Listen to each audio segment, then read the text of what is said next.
पहले तो मैं आपके चैनल से अपने सारे बंधु भाइयों से अपील करना चाहूँगा, गुजारिश करना चाहूँगा कि प्लीज़ चाहिए, आपकी जान बहुत बेशकीमती है। आप अपने फैमिली के लिए, अपने समाज के लिए, राष्ट्र के लिए बहुत महत्वपूर्ण हो। तो please think about your family and your country. और इसलिए कुछ छोटे छोटे उपाय हैं जिसको कि आप फॉलो करते हैं तो ऑफकोर्स आप न तो कोरोना के प्रसार को रोक सकते हैं बल्कि अपनी फैमिली को भी संकट से बचा सकते हैं।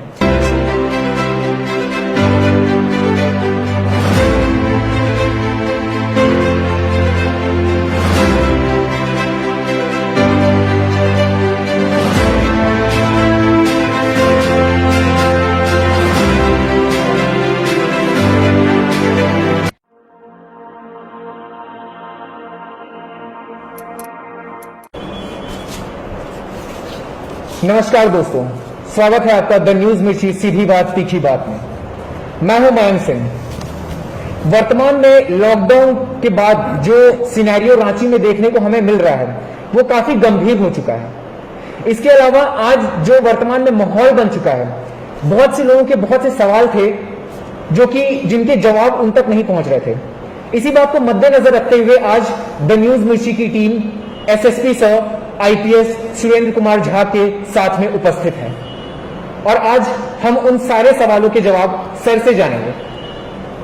तो आइए सर से एक छोटी सी मुलाकात करते हैं, छोटी सी बात करते हैं। Welcome sir. Thank you sir. आज के समय हमने देखा कि जब हम लॉकडाउन के पीरियड से गुजर रहे थे, उस दौर से गुजर रहे थे, तो आप सभी ने, सारे पुलिसकर्मियों ने काफी बखूबी अपना ड्यूटी निभाया और लोगों को उन सारी चीजों से दूर रखा। लेकिन सर, लॉकडाउन के बाद जब अनलॉक की प्रक्रिया शुरू हो गई है तो कहीं ना कहीं लोग का जो भीड़ है, जो फुटफॉल है, वो काफी तेजी से बढ़ा, जिसकी वजह से हमने देखा कि संक्रमण ही बहुत तेजी से भागते गया। तो कहीं आपको ऐसा नहीं लगता कि आज के समय में एक थोड़ा सा सख्ती बरतने की जरूरत है या फिर एक ऐसा ठोस कदम उठाने की जरूरत है जिससे हमारे जगह पे फुटफॉल कम हो? Yes, absolutely you are right. जैसे कि कि जो कोरोना है एक वैश्विक महामारी, ग्लोबल क्राइसिस के रूप में ये हर तरफ है और इनफैक्ट इसको निपटने में पुलिस के साथ जितने भी कोरोना वॉरियर्स थे, मेडिकल की टीम, पैरामेडिकल से team, civil organisations, NGO, press and media, सब लोगों ने अपनी तरफ से बहुत कंट्रीब्यूट किया और उसी का नतीजा था कि हम लोग अनलॉक वाले प्रोसेस पहुंचे। बट अनलॉक में आने के बाद जो एक्सपेक्टेशन था, जो एक आम जनता से उम्मीद की गई थी कि ये लोग एक समझदारी से पेश आएंगे और जो नॉर्म्स है जिससे कि हम अवॉइड कर सकते कोरोना संकट को, जिसकी तहत सोशल डिस्टेंसिंग होना चाहिए, क्राउड अननेसेसरी नहीं होनी चाहिए, अननेसेसरी मूवमेंट नहीं होनी चाहिए और जो कुछ भी थे जैसे कि मास्क का इस्तेमाल करना, सैनिटाइजर इस्तेमाल करना, उन लोग से जो अपेक्षाएं की गई थी तो लोग उस अपेक्षाओं पे मतलब खड़े नहीं उतर पा रहे हैं या अपने अपेक्षाओं से थोड़े से नीचे हैं। तो पहले तो मैं आपके चैनल से अपने सारे बंधु भाइयों से अपील करना चाहूँगा, गुजारिश करना चाहूँगा कि प्लीज़ चाहिए, आपकी जान बहुत बेशकीमती है। आप अपने फैमिली के लिए, अपने समाज के लिए, राष्ट्र के लिए बहुत महत्वपूर्ण हो।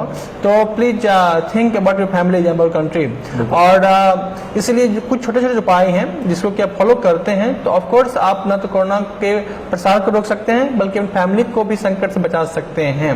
इसलिए मैं अपील करना चाहूँगा कि जो है नॉर्म्स, सोशल डिस्टेंसिंग का वो फॉलो करें, क्राउड को अवॉइड करें, मास्क का इस्तेमाल करें, सैनिटाइजर लगाएं, अपना पर्सनल सैनिटाइजर में ध्यान दें और ऑफ कोर्स एक अच्छे सिविलियंस की तरह इस महामारी को रोकने में आप अपना एक हस्ती, अपना एक जो आपका जो एक वजूद है उसका इस्तेमाल करें। बिल्कुल। मैं सभी दर्शकों को बता देना चाहता हूं कि सर 2010 में इन्होंने, सर ने आईपीएस क्लियर किया और 2010 के बाद सर ने रेगुलरली अपना सर्विस दिया। रांची आने के पहले सर गिरिडीह में थे एज एसपी और अब सर एज एसएसपी हमारे रांची में आए हैं। तो सर हम क्या उम्मीद करें कि आपके नेतृत्व में रांची वासी जो है, जो यहाँ की जनता है, वो किन किन बदलावों को आपके नेतृत्व में देख सकती है? ऑफ कोर्स हर डिस्ट्रिक्ट का अपना डिफरेंट सा नीड होता है, रिक्वायरमेंट होता है और पुलिसिंग को इस हिसाब से करना होता है जी। इससे पहले मैं बहुत सारे डिस्ट्रिक्ट में काम कर चुका हूँ, गिरिडीह में, कोडरमा में, चतरा में, रांची ग्रामीण में एसपी था, धनबाद में कुछ समय के लिए था मैं। तो हर डिस्ट्रिक्ट का अपना रिक्वायरमेंट होता है, उसके प्रॉब्लम होते हैं, लोगों की एक्सपेक्टेशंस भी उस समस्याओं के अकॉर्डिंग ही होता है। बिल्कुल। तो डिफरेंट सिटी के लिए, डिफरेंट डिस्ट्रिक्ट के लिए डिफरेंट तरह की स्ट्रेटजी हम लोग फॉलो करना पड़ता है। बट ओवरऑल हम कहीं भी रहें, जो पुलिस की जो प्राइमरी ड्यूटी होती है वो है protection of life, protection of property, protection of liberty and protection of dignity. इस चार ही चीज को जिसको प्रोटेक्ट करना होता है। और इसके लिए जो हम लोग के जो बेसिक पुलिसिंग होता है, कहीं ना कहीं लॉ एंड कंट्रोल पे, क्राइम कंट्रोल पे, डिटेक्शन पे, ट्रैफिक का अवेयरनेस पे, ट्रैफिक कंट्रोल पे, गुड ट्रैफिक, स्मूथ ट्रैफिक का मैनेजमेंट पे, साइबर कंट्रोल पे, चूंकि ये नक्सल डिस्ट्रिक्ट्स हैं तो नक्सल इश्यूज पे खड़ा करना होता है। जो सोशल एबिल्स है कहीं ना कहीं उस पर कंट्रोल करना होता है डेफिनेटली आप लोगों के माध्यम से और लोगों के माध्यम से।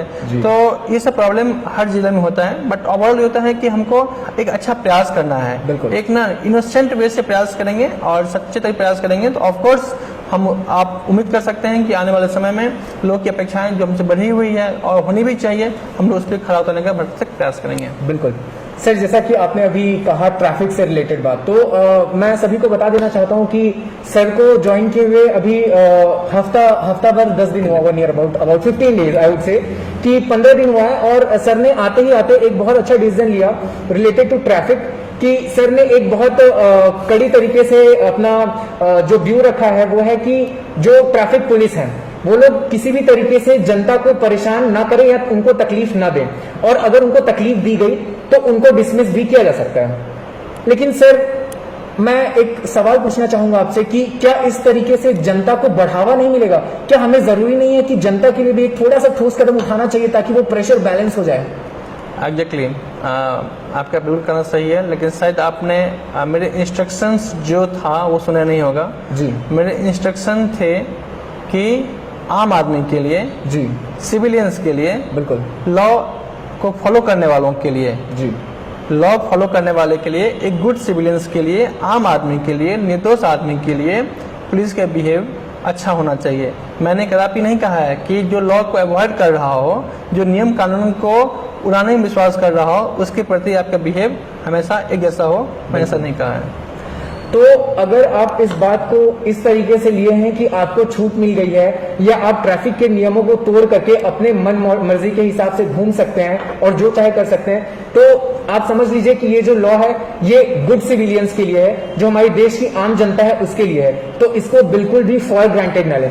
सर मैं एक सवाल जो अगला आपसे पूछना चाहूंगा, सर डिजास्टर मैनेजमेंट एक्ट 2005 हमारे देश में लागू है, लेकिन सर ये बढ़ते हुए संक्रमण को देख करके कभी कभी जनता का जो विश्वास है वो डगमगा जाता है, तो उनके विश्वास को स्थापित करने के लिए आप क्या संदेश देना चाहेंगे सर? Of course as a law enforcement agency के रूप में पुलिस का काम ये है कि हम लोगों को जो रूल्स हैं, नॉर्म्स हैं, जो एक्ट हैं उसके अकॉर्डिंग चलने के लिए उसको प्रेरित करें।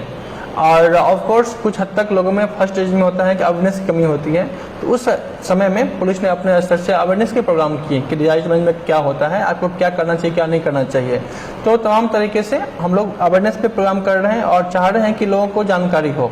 सेम टाइम में ऐसा है जो कि जानबूझ के हैबिचुअल मतलब वो है लॉ ब्रेकर हैं और बस अपने कुछ मस्ती के लिए चाहते हैं कि नहीं हम ऐसे करेंगे, तो ऑफ कोर्स डिजास्टर मैनेजमेंट के तहत उन पर कार्रवाई की गई है, एफआईआर भी किया जा रहा है, एफआईआर की जाती रहेगी। बिल्कुल सर, पहले सर जब अनलॉक की प्रक्रिया शुरू हुई थी तो जो भी इन्फेक्टेड एरियाज थे उनके बारे में अलग अलग जगह पे ट्रैफिक सिग्नल्स पे मतलब अनाउंसमेंट किया जाता था कि ये एरियाज अफेक्टेड है तो यहाँ पे फुटफॉल रखने से बचें। लेकिन सर धीरे धीरे वो सारी चीजें खत्म हो गई हैं, तो क्या आपके नेतृत्व में वैसी ऑर्गेनाइज चीजें फिर से हमें देखने को मिल सकती हैं? या ऑब्वियसली मतलब जो कुछ इशूज हैं, मतलब जो इंस्टीट्यूशनल मैकेनिज्म है, जो कि इलेक्ट्रॉनिक्स मतलब हमारे पास मीन्स हैं, जो प्रेस एंड मीडिया के सहयोग से हम लोग कर सकते हैं। हमने पहले भी कहा कि अवेयरनेस के लिए, आम जनता को दुख से बचाने के लिए जो भी अच्छे अप्रोच है जो हमारे कैपेसिटी में है, ऑफ कोर्स हम लोग उस पर इम्प्लीमेंट करेंगे। आपने अच्छा कहा है कि पहले अनाउंसमेंट होता था तो हमको जानकारी नहीं था, but of course I will try कि फ्यूचर में यदि इसके माध्यम से प्रचार प्रसार हो तो अच्छा रहेगा। बिल्कुल सर, एक और चीज मैं ट्रैफिक से रिलेटेड बोलना चाहूंगा कि सर जैसे पिलियंस जो होते हैं अभी उनके लिए जो हेलमेट्स हो गया वो कंपलसरी हो गया। सर जब तक लॉकडाउन नहीं था तब तक इस चीज के ऊपर में चेकिंग नहीं हुआ करता था, लेकिन लॉकडाउन के बाद मतलब सडनली इस चीज पे चेकिंग होना स्टार्ट हुआ। आज लोग अपने आर्थिक स्थिति से लड़ रहे हैं और फिर ऊपर से वो एक छोटा सा हेलमेट जो हमारे जो हायर क्लास फैमिली थी वो धीरे धीरे इस लॉकडाउन के दौर में मिडिल क्लास में आ गई है। मिडिल क्लास की जो मैं बोलूं कि जो फाइनेंशियल स्टेटस थी वो और गिरी है। तो सर ये कहीं ना कहीं भले छोटा सा मुद्दा है, लेकिन एज अ मास अगर देखा जाए तो ये बहुत बड़ा बन जाता है। तो क्या हम एक इनोवेटिव आइडिया जैसे कि पिलियंस के लिए हम इंस्पाइट ऑफ हेलमेट अगर फेस शील्ड की तरह इनोवेटिव आइडिया कुछ लेके आए तो क्या ये सोशल डिस्टेंस को भी बढ़ावा नहीं देगा और साथ में एक सेफ्टी भी नहीं बरतेगा? तो क्या ऐसी चीजें हम लाने को सोच सकते हैं? बेसिकली द पॉलिसीज इशूज, तो इस पर बहुत कुछ हम लोग के लेवल, हम लोग बस एक लॉ इन्फोर्समेंट एजेंसी है, हम लोग को एक्ट अकॉर्डिंग काम करना होता है। बट हर चीज़ मैं जैसे कि आप फाइन की बात कर रहे थे, हर चीज़ फाइन के लिए नहीं की जाती है। बिल्कुल। इनफैक्ट इसके पीछे का जो मकसद आप देखें, जो ब्यूटी देखें इस रूल का या एक्ट का, आप देखते होंगे कि इसी कारण लोग घर से कम निकले। आप ये भी देखते होंगे कि जो बच्चे, जो यंगस्टर्स पीछे बैठ के मूव कर रहे होता है, उसको को बहुत नीड नहीं होता है, बस टाइम पास के लिए, मस्ती के लिए, शरारत के लिए घर से बाहर निकलता है। तो कहीं ना कहीं उसको मतलब थोड़ा सा वो किया जाए, चेक किया जाए, इस एक्टिविटीज को थोड़ा सा डिटेक्ट किया जाए, थोड़ा सा इसको कंट्रोल किया जाए। और इसी कारण से चूंकि बाहर पुलिस के लोग खड़े हैं और पिलियंस चार्जर का भी फाइन किया जा रहा है, तो इस टेंडेंसी को कहीं ना कहीं हम लोग डिस्करेज करते हैं। तो बेसिकली फिलॉसफी हम लोग का अभी ये है कि लोग कम से कम निकलें, जरूरत के हिसाब से ही निकलें, और उसी बहाने अवेयरनेस भी हो। और जो बिल्कुल ऐसे हैं कि बार बार निकल रहे हैं, तो ऑफकोर्स उनके दिमाग में एक फाइन का भी डर, डिजास्टर मैनेजमेंट का एक रहे, साथ ही फाइन कटवाने का भी एक डर रहे। These are our norms and practice that we can मतलब you know we can discourage the tendency of habitual offender. यानी कि अगर आप सिर्फ घूमने के लिए इस दौर में, इस संक्रमण के दौर में अगर आप सिर्फ घूमने के लिए बाहर निकलना चाह रहे हैं, तो आपको ये बात अपने दिमाग में बैठाना होगा कि आपके पास बाहर निकलने के लिए एक सही तरीके का एक रीजन होना चाहिए। आप सिर्फ काम से ही बाहर निकलें, बेवजह ना निकलें।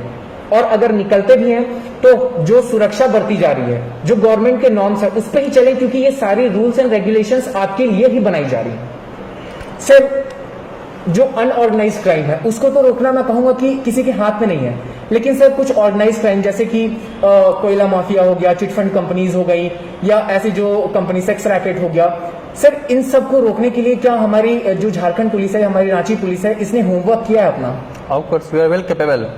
एंड जैसे कि आप जानते हैं कि रांची पुलिस किसी भी तरह के ऑर्गेनाइज्ड क्राइम, कोई भी क्राइम हो, उसके लेके हम लोग जीरो टॉलरेंस की पॉलिसी को अपनाते हैं। और ऑफ कोर्स जीरो टॉलरेंस की पॉलिसी होती है तो सेम टाइम में जनता से भी हमारी अपेक्षाएं बढ़ जाती है। Because you know the our police model, हम लोग पीपल फ्रेंडली पुलिसिंग, एक सेंसिटिव पुलिसिंग की बात करते हैं। तो इसमें ऑफ कोर्स हर समाज के हर लोगों का सहयोग जरूरी है। उसके नाम को, उसके एड्रेस को हम लोग गुप्त रखते हैं और उसके जो इन्फॉर्मेशन आते हैं उसके एनालिसिस करके हम लोग कार्रवाई करते हैं।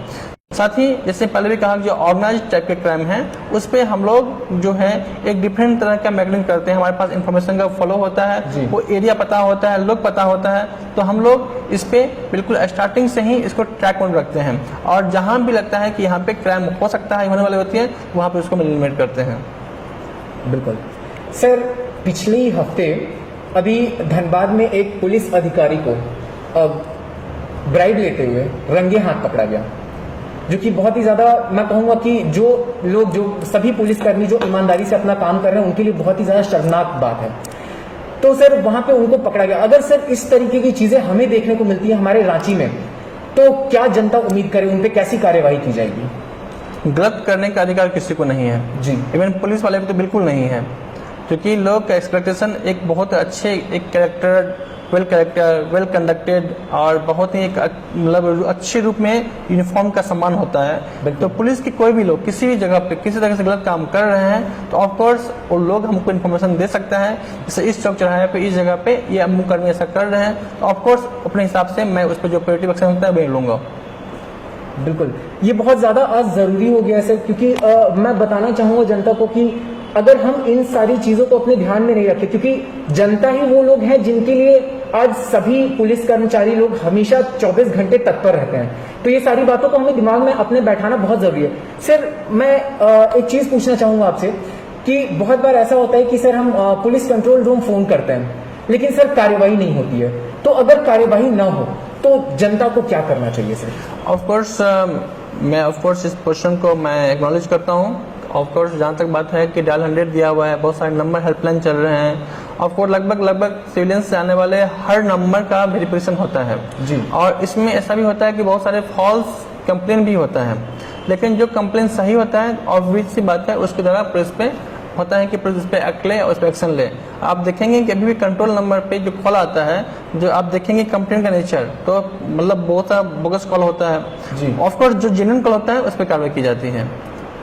सर क्या मैं एक बार चाहूंगा कि मैं एक बार आपसे जानूं कि क्या हमारे रांची में कोई ऐसा नंबर है जिसपे हम डायरेक्ट कॉल कर सके इमरजेंसी में कि हम मतलब तुरंत हम इस मुसीबत में या इस प्रॉब्लम में, तो do we have any kind of number? Of course यहाँ पे सेंट्रल या 100 नंबर का कॉल चल रहा है, पीपल उस पर कॉल कर सकते हैं। और ऑफकोर्स चूंकि हर थाना प्रभारी का number, inspectors, DSP, city SP और एसपी, एसएसपी का नंबर लगभग आप देखेंगे हर चौक चौराहे पे, हर थाने में इसको प्रचार प्रसार किया गया है, प्रेस मीडिया के माध्यम से प्रचारित किया जा रहा है। तो people can contact me, they can tell me their problems and of course मैं चाहूंगा कि समय रहते उनका हेल्प किया जाए।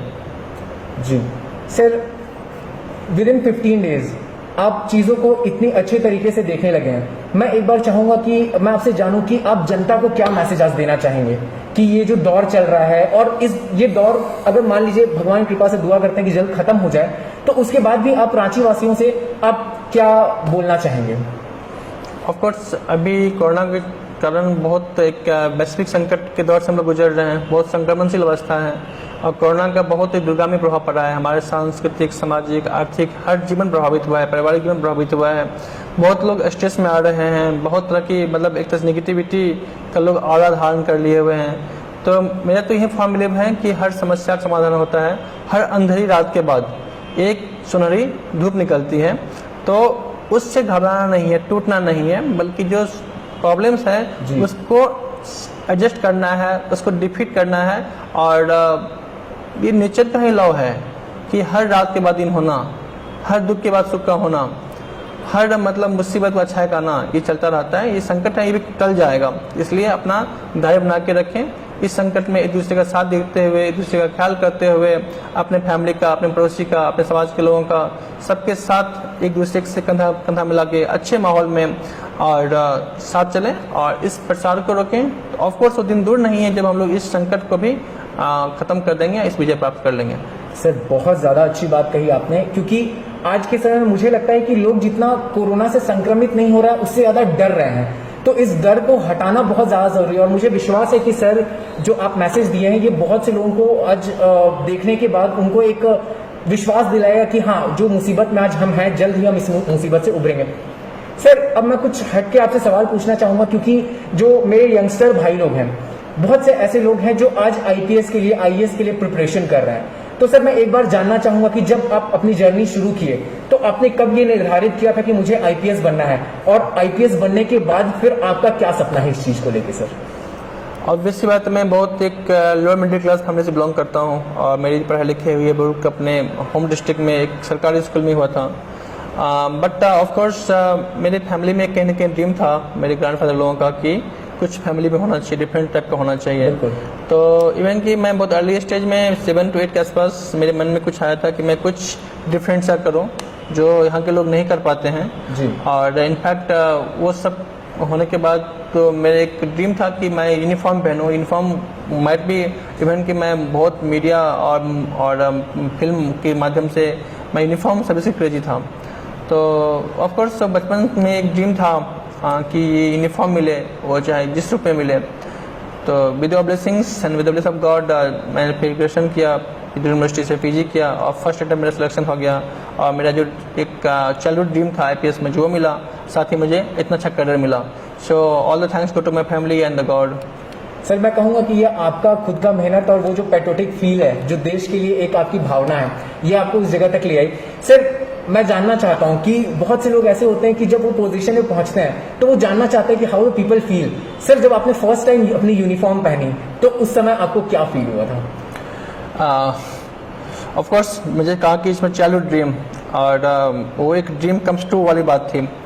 अब वो पढ़ने के बाद फिर से नई एक्सपेक्टेशंस, रिस्पॉन्सिबिलिटी, अकाउंटेबिलिटी और लोगों की अपेक्षाएं कि कैसे साकार करूं, इस यूनिफॉर्म के आन मान शान की हिफाजत कैसे हो और कैसे मैं अपने मातृभूमि के लिए, अपने समाज के लिए, राष्ट्र के लिए मैं अपना बेस्ट दे पाऊँ।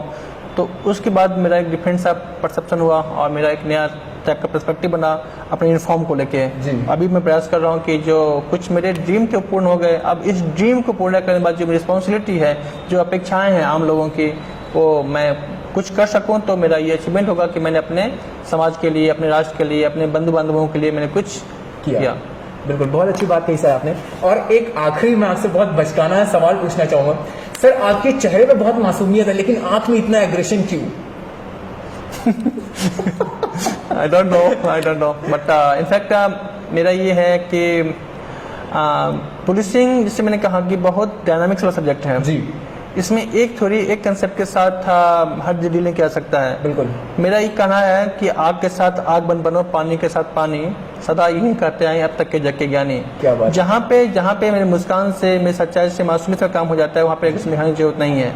ऑफ कोर्स मैं अपनी डेली एक्टिविटीज में प्रयास करता हूँ बहुत कूल रहूँ, रिलैक्स रहूँ, तो आम जनता मेरे से फ्रीली बात कर सके। क्योंकि मैं जब तक कंफर्ट नहीं दे पाऊंगा अपने लोगों को, अपने मिलने वालों को, सिविलियंस को, they will not able to feel relaxed। बिल्कुल। तो चाहता हूँ कि एक उनके लिए एक कंफर्टेबल जोन रहे। बिल्कुल। तो इसलिए चेहरे पर मासूमियत और आंखों में जो आप गुस्सा देख रहे हैं, बेसिकली उन लोगों के लिए जो कहीं ना कहीं गलत प्रवृत्ति के हैं और सामाजिक संगठन जुड़े हुए हैं, चाहे वो माओइस्ट हो, PLFI हो, TPC, JBC या ऑर्गेनाइज क्रिमिनल हो, कोई भी हो, ये मुस्कान साधुओं के लिए है। और जो आंखों में एग्रेशन देख रहे हैं, ये कहीं ना कहीं उन लोगों के लिए है तो वास्तव में उसकी मैसेज है, सुधर जाओ। बहुत अच्छी बात कही। तो दोस्तों, ये थे IPS सुरेंद्र झा, जो अभी करेंटली SSP रांची हैं। उनसे इस छोटी सी बातचीत में हमने वो सारी बात करने का प्रयास किया जो आज जनता तक पहुंचना जरूरी है और उन लोगों तक भी पहुंचना जरूरी है जो हमारे समाज में गंदगी फैला रहे हैं। तो ये उनके लिए एक छोटा सा मैसेज है कि सुधर जाओ। ये दिस अ वार्निंग जो हमारी रांची पुलिस बाकी सभी को देना चाहती है कि सही के साथ सही और गलत के साथ गलत किया जाएगा और उनको सजा मिलेगी। और बस इसी सारे मैसेज के साथ में आप कैसे अपने घरों में सुरक्षित रहें, कैसे चीजों के साथ में डील करें और अपने अंदर में एक संयम बना के रखें, क्योंकि सर ने बोला कि हर रात के बाद एक सवेरा है। तो बिल्कुल ये दौर भी गुजर जाएगा और एक बार फिर से हम अपनी एक आम जिंदगी जीना शुरू कर देंगे। मैं था मयंक सिंह, कैमरामैन मुकेश के साथ, द न्यूज मिर्ची, रांची। धन्यवाद।